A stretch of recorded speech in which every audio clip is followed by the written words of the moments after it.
Sa number 3, Commission on Elections sa nagapaabot kung ano ang masunod nga mangintikang pagkatapos sang paglagda ni Presidente Ferdinand Marcos Jr.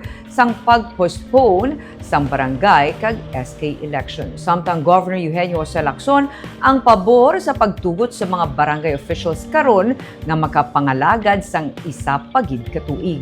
Wala na apektuhan na nagapadayon nga voter registration sa announcement nga ginapaabot ang paglagda ni Presidente Marcos sang layi nga nagapostpone sang BSKE.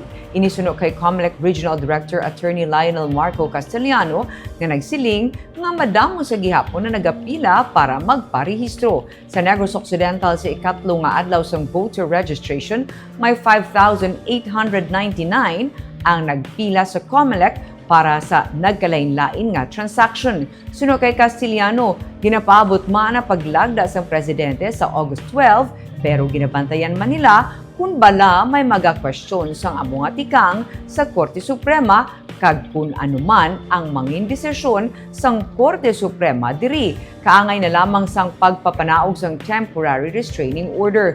Pero kung mangin sulhay kag tayuyon ang tanan suno kay Castellano, mahimo